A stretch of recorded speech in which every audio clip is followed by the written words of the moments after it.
ठीक है भाई, अब हम बात करते हैं ब्लैक बॉडी की कि भाई ब्लैक बॉडी क्या है। इस चीज़ मैंने आपको पहले क्यों पढ़ाई कि रेडिएशन क्या होती है, क्योंकि ब्लैक बॉडी रेडिएशन समझने से पहले आपने पहले पढ़ा रेडिएशन, ताकि आप ब्लैक बॉडी की डेफिनेशन को आप समझ पाओ। ठीक है, कि ब्लैक बॉडी होती क्या है। जब किसी भी मैटर के ऊपर भाई रेडिएशन पड़ती है ना, तो उसके साथ 3 काम हो सकते हैं। या तो वो उससे टकरा के भाई रिफ्लेक्शन में जाएगी, या ट्रांसमिशन होएगा उसका, या क्या होएगा उसका एब्जॉर्प्शन। तो पहले हम देखते हैं रिफ्लेक्शन। मान लिया ये हमारा वो मैटर है और ये है भाई इंसिडेंट रेडिएशन। ठीक है, तो पार्टली क्या होगी ये रिफ्लेक्ट, पार्टली क्या होगी मैटर के अंदर एब्जॉर्ब, और पार्टली क्या होती है इसमें से ये ट्रांसमिट। तो किसी बॉडी का टेम्परेचर रेज करने में सिर्फ और सिर्फ किसका हाथ होता है, इस एब्जॉर्ब्ड रेडिएशन का, ना तो रिफ्लेक्टेड रेडिएशन ना ही ट्रांसमिटेड रेडिएशन। और हर एक ऑब्जेक्ट का, हर एक बॉडी की एब्जॉर्ब करने की जो एबिलिटी होती है वो अलग अलग होती है। कोई बॉडी भाई ज़्यादा एब्जॉर्ब करती है, कोई बॉडी कम एब्जॉर्ब करती है। ठीक है, अगर आपने किसी चीज़ को ब्लैक पेंट कर रखा है तो वो ज़्यादा एब्जॉर्ब करती है, अगर किसी को आपने वाइट पेंट कर रखा है भाई तो वो कम एब्जॉर्ब करती है। पॉलिश्ड सरफेस कम एब्जॉर्ब करती है क्योंकि वो रिफ्लेक्ट ज़्यादा कर देती है। या फिर हमारे पास भाई कोई ग्लास है, ग्लास भी एब्जॉर्ब कम करता है, क्यों? क्योंकि वो भाई ट्रांसपेरेंट होता है, उसमें से लाइट क्या हो जाएगी, उसमें से ज़्यादातर रेडिएशन क्या हो जाएगी, ट्रांसमिट।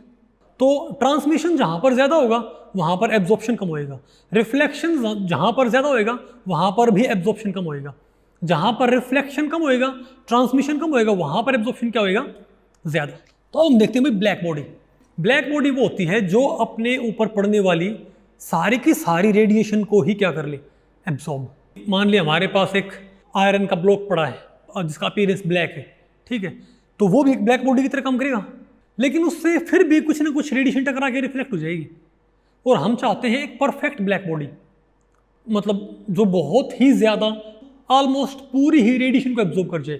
तो उसके लिए फेरिस ब्लैक बॉडी भाई ये एक स्पेशल क्या बोलते हैं ऑब्जेक्ट है। इसके अंदर आपको यहाँ पर नजर आ रहा होगा, ये एक स्फेरिकल कैविटी है, अंदर से इसको ब्लैक पेंट किया गया है और यहाँ पर ये कोनिकल प्रोजेक्शन है। ठीक है, कोनिकल यहाँ पर भी एक सरफेस है। तो यहाँ से जब रेडिएशन इसमें एंटर करेगी तो वो यहाँ से टकरा के इसी के अंदर रिफ्लेक्ट होके लगातार इसी के अंदर टकरा के भी घूमती रहेगी।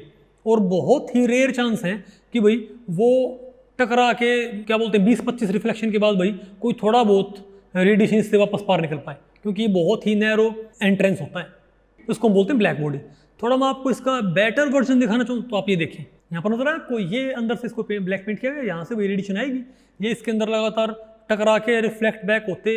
और हर एक ये आपको मैं बताऊँ भाई, पहले जब इस पर टकराएगी ना तभी 99% के आसपास क्या हो जाएगी एब्जॉर्ब, कोई 1% बचेगी जो यहाँ टकराएगी।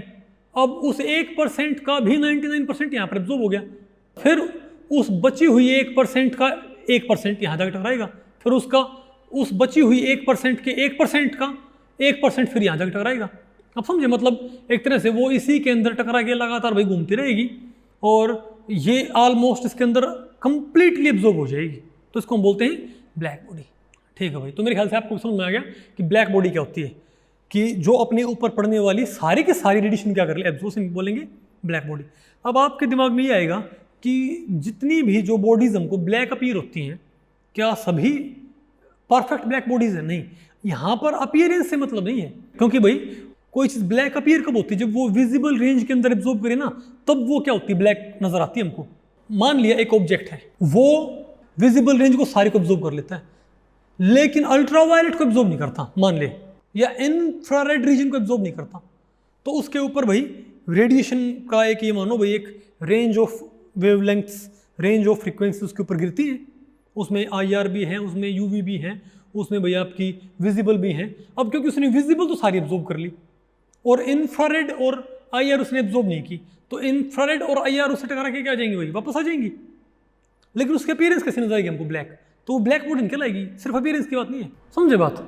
और एक ब्लैक बॉडी, एक ऐसी बॉडी हो जो इंफ्रारेड को भी एब्जॉर्ब कर ले, विजिबल को भी, और क्या बोलते हैं भाई अल्ट्रावायलेट को भी, तो ब्लैक वो भी नजर आएगी, क्योंकि उसने भी विजिबल एब्जॉर्ब किया है, लेकिन उसने साथ में UV भी एब्जॉर्ब कर ली, साथ में उसने भाई IR भी एब्जॉर्ब कर ली, तो वो क्या कहलाएगी, हमारी परफेक्ट ब्लैक बॉडी। तो ये आपको भी ध्यान रखना है कि ब्लैक बॉडी का मतलब ये नहीं है जो ब्लैक नजर आए, क्योंकि ब्लैक तो वो भी नजर आ जाएगी जो सिर्फ विजिबल में एब्जॉर्प्शन देगी, जो UV में और IR में एब्जॉर्प्शन नहीं देगी, ब्लैक बॉडी निकल आएगी। ब्लैक बॉडी कहलाने के लिए उसको यूवी विजिबल IR जो भी रेडिएशन उसके ऊपर पड़ता है उसको सारा एब्जॉर्ब करना पड़ेगा। तो भाई हमने पढ़ लिया है रेडिएशन क्या होता है, ठीक है। और उसके बाद हमने भाई ब्लैक बॉडी की हमने डेफिनेशन पढ़ ली कि जो जितना भी रेडिएशन पड़े उस सारे को एब्जॉर्ब कर ले क्या कहलाएगी ब्लैक बॉडी। तो अब हमारे सामने भाई क्वेश्चन आता है, what is black body radiation? And the short answer is the thermal radiation emitted by a perfect black body. शुरू में मैंने आपको बताया था थर्मल रेडिएशन, अब समझे क्यों बताया था, और फिर मैंने आपको बताया ब्लैक बॉडी जो सारे रेडिएशन को एब्जॉर्ब कर ले, ठीक है। तो ब्लैक बॉडी रेडिएशन क्या होएगा? किसी ब्लैक बॉडी का थर्मल रेडिएशन, यानी जब कोई perfectly black body thermal radiation emit करे ना तो उसका थर्मल रेडिएशन क्या कहलाता है? Black body radiation.